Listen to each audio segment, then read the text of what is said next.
Chegamos agora no terceiro tópico da nossa lição, trabalho e descanso. Vamos continuar aprendendo sobre o repouso que Deus deu ao seu povo.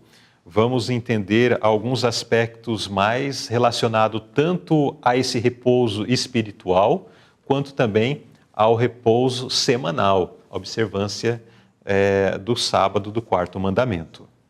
Primeira pergunta: que tipo de trabalho devemos desenvolver antes de alcançar o descanso prometido? Eu entendo aqui, Luzilei, que a primeira coisa que a gente precisa fazer é nos entregar a Cristo, né? Então, antes de alcançarmos o descanso prometido, antes de recebermos tudo aquilo que nós compreendemos ao entender a mensagem do Evangelho, a gente precisa se entregar a Cristo, se render a Cristo. E quando nós nos entregamos a Cristo de todo o coração, nós passamos a fazer um serviço fiel, sincero, amoroso. A gente passa agora a imitar o exemplo de Cristo. Por isso que a nota vem destacando aqui a importância de trabalhar diligentemente e vem citando exemplos de como era Cristo, a natureza de Cristo e, ao mesmo tempo, como nós devemos ser. Aqui fala que aqueles que aprenderam a mansidão e a humildade de Jesus encontram descanso na experiência de praticar as suas lições. Então, nós encontramos prazer e felicidade nessa vida ao imitar o exemplo de Cristo. Como que Cristo era? Era manso, era humilde, Cristo sempre tinha uma palavra de esperança, de conforto, ou até mesmo de conselho, de exortação. Então, nós passamos a imitar o seu exemplo. E aqui a nota ela continua dizendo: portanto, vamos trabalhar. Diga com frequência palavras que sejam uma força e uma inspiração para aqueles que as ouvem. Então, entregar a Cristo faz parte desse processo de alcançarmos o descanso prometido que Ele tem para todos nós, né? Exato. Seja o descanso o descanso na graça de Cristo, e seja também um descanso no sábado. A gente precisa se entregar a Cristo para que isso faça sentido na nossa vida, né? Exatamente. Muito bem, então aí nós podemos perceber que o antes aqui está relacionado exatamente à entrega, né? Isso. Nós não conseguimos desfrutar do descanso sem essa entrega. E o trabalho que deve ser feito segundo essas características, né? Seguindo o exemplo de Cristo, não será realizado de fato se nós não entrarmos nesse descanso. Porque daí vem a palavra do profeta que diz que a nossa justiça são como trapos de imundícia. Ou seja, as nossas melhores obras, as nossas melhores ações não têm valor ou serventia nenhuma, porque são fruto de um coração egoísta, são fruto de um coração aí carregado pelo pecado. Então, as nossas ações estão marcadas ou recebem também essas marcas de pecado. Portanto, antes de tudo, a nossa entrega ao Senhor. Isso. E a partir daí essa existência maravilhosa de descanso ativa em Cristo, né? É interessante porque descanso nos leva a pensar em cessar atividades. Mas nós percebemos que aqueles que vivem esse verdadeiro descanso em Cristo não ficam inativos. Pelo contrário, entram num contexto de atividade, mas de atividade de amor, de misericórdia. Era justamente isso que eu queria destacar, Luzilei. Porque quando nós falamos das coisas dessa vida, ou do trabalho secular, a gente sabe que o descanso, ele geralmente nos vem depois de um trabalho, né? Depois de um esforço físico que você faz, trabalhei, agora eu vou descansar. E assim segue. Agora, aqui também é apresentado algo semelhante. Fala, ó, o descanso aqui mencionado é o descanso da graça que podemos obter ao seguir esta prescrição. Qual a prescrição? Ela fala, trabalhar diligentemente. Então, quando nós aceitamos a Cristo e procuramos mudar a nossa vida, nós estamos trabalhando na transformação do nosso caráter, trabalhando em seguir o exemplo de Cristo. E esses que trabalham formando um caráter semelhante ao de Cristo, alcançam o descanso também. Sim. Então, a gente precisa entender isso. Eu não vou alcançar o descanso em Cristo se eu não quiser trabalhar na minha vida mudando o meu ser pela graça que é em Cristo. Então, quando trabalhamos buscando essa mudança, nós alcançamos o descanso. Deus nos proporciona isso. Porque existe cooperação nesse processo. Não existe apenas uma ação de um lado, sendo que do outro lado está travado, Isso. não está Precisa se condizente, entregar, né? né? Tomai sobre vós o meu jugo, né? Não sei se vai ser uma lição que nós estudamos, mas recentemente estava considerando sobre esse assunto de estar junto, puxando junto. Isso. É uma ação conjunta. Existe colaboração humana. Pergunta B. O que acontece com nossas próprias obras quando encontramos descanso no Senhor? Nós vamos traduzir aqui primeiramente essas próprias obras. Vamos falar primeiro aqui da nossa própria justiça, né? Sim. Quando nós entramos no descanso do Senhor, quando nós nos entregamos a Cristo e aceitamos a sua graça, então as nossas próprias obras, ou seja, as nossas próprias vontades, desejos, paixões egoístas, elas deixam de ser praticadas. Essas vontades vão morrendo ao longo do tempo. E a gente começa a imitar Cristo. Então a gente deixa de lado essas nossas próprias obras referendo às nossas paixões e vontades, os nossos desejos carnais. Quando descansamos em Cristo ou na graça de Cristo, isso vai perdendo força em nós. E agora passa a surgir em nós a justiça de Cristo e imitar o exemplo de Cristo. Agora, quando nós falamos sobre o sábado, o 7º dia da semana, que aqui também é apresentado o texto de Êxodo 20:10, Isaías 58:13, se referindo ao sábado, dia de descanso, também é apresentado que nesse dia nós deixamos de lado as nossas próprias obras, aqui se referindo agora ao trabalho secular, aqui se refere também aos nossos projetos seculares, os nossos pensamentos nas coisas voltadas deste mundo, que são coisas permitidas durante a semana, como trabalhar, pagar conta, estudar, mas que no sábado não é próprio para esse dia. Então, no sábado cessa essas atividades seculares, como é falado em Êxodo 20:10, né? Não farás nenhuma obra, nem tu, nem teu filho, nem teu servo. Então, existe esse paralelo, essa ligação.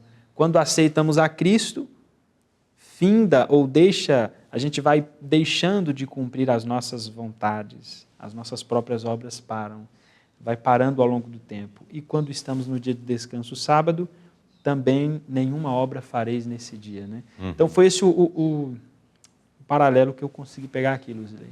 Certo, muito bem. Então, existe tanto um aspecto mais geral à nossa vida, né? Isso. Onde as inclinações ou as obras relacionadas às inclinações da carne, essas perdem força e com no processo de santificação, vão desaparecendo da nossa vida, né? Isso.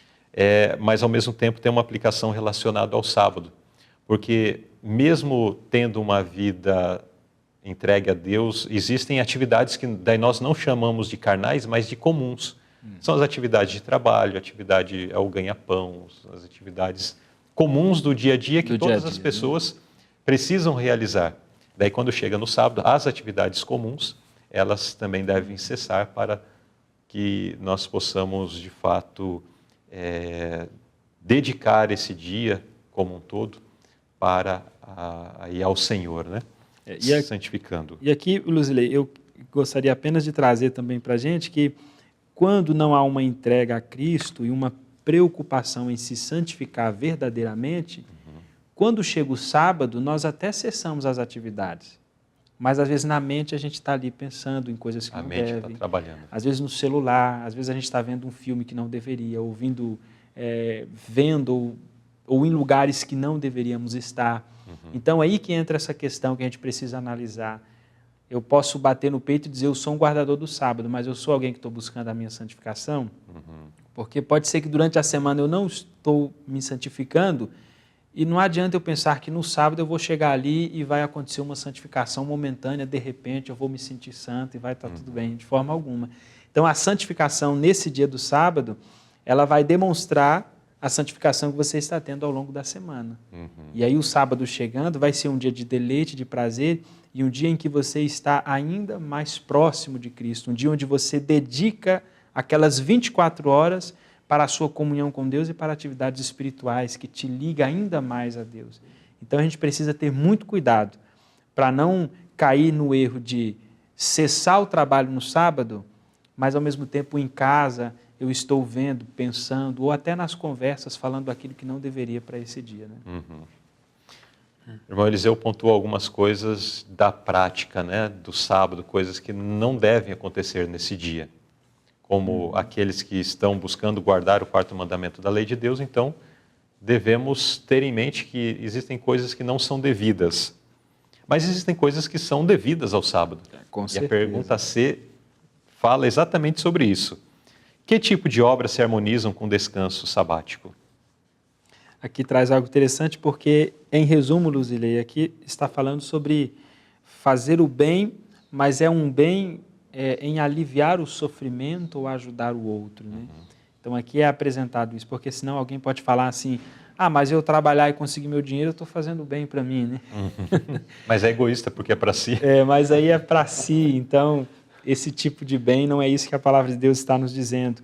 Em Isaías cita até algumas circunstâncias, algumas situações, fala, olha, nós devemos soltar as ligaduras da impiedade, desfazer as ataduras do jugo, deixar livres os oprimidos, e vem falando, olha, devemos repartir o pão com o faminto, recolher na casa os pobres abandonados, quando vires o nu, cubra-os. Né? Então, é apresentado o sábado como um dia para você fazer o bem ao próximo, ajudar o necessitado, o aflito, e também inúmeras atividades espirituais que você pode realizar nesse dia. A nota fala que Jesus declarou aos rabinos que a obra de aliviar os aflitos estava em harmonia com a lei do sábado. Então, quando a gente olha a vida de Jesus aqui nessa terra, Jesus estava no sábado, alguns momentos na sinagoga, pregando o evangelho, e em outros momentos ajudando os necessitados e aliviando o sofrimento.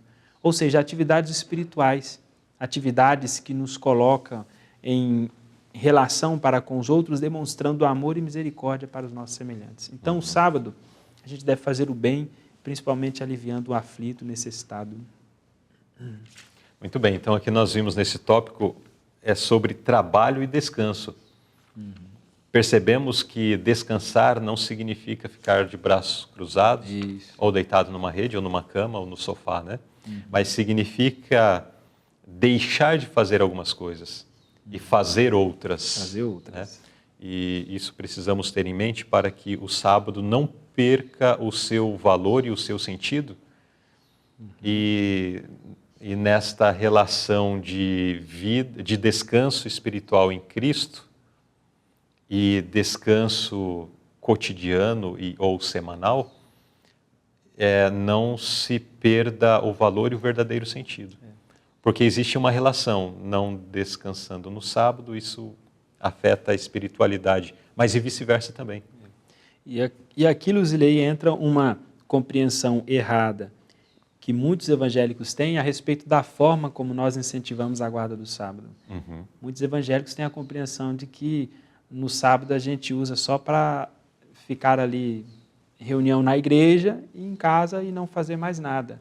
Mas, na verdade, o que Deus nos orienta e o que nós ensinamos é justamente isso. O sábado, ele é um dia de atividade, só que é um dia de atividade espiritual.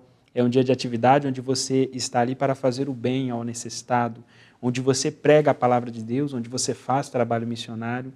Então, não é um dia de você ficar realmente ali dormindo. Embora pode ter um momento ali de descanso, mas o sábado é um dia de atividades, mas atividades em benefício ao outro, e atividades em benefício espiritual.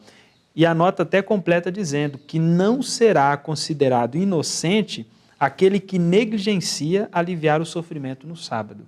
Então tem alguém sofrendo, padecendo, fala, não vou ajudar porque é sábado. Isso aí é um pecado diante de Deus. Então a gente precisa entender o sentido do sábado e harmonizar, né?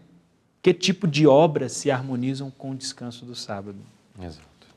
Para não querendo incorrer num pecado, cometer outro, né? Cometer outro. Não vou fazer isso porque é uma obra, mas ao mesmo tempo está negligenciando algo que é necessário a todo instante, inclusive no sábado, né? As obras aí de misericórdia. Internauta, quero saber de você onde você está, a partir de onde você está nos assistindo. Escreva nos comentários desse vídeo, escreva no chat o nome da cidade, a localidade de onde você está nos assistindo. Queremos saber Onde estão as pessoas que acompanham o programa Lição Interativa? É muito gostoso nós lermos as suas mensagens, percebermos o carinho que vocês têm por esse programa. E desde já queremos dizer que amamos fazer o programa Lição Interativa e falar da Palavra de Deus a todos vocês. Orem por esse programa, orem pelo Lição Interativa.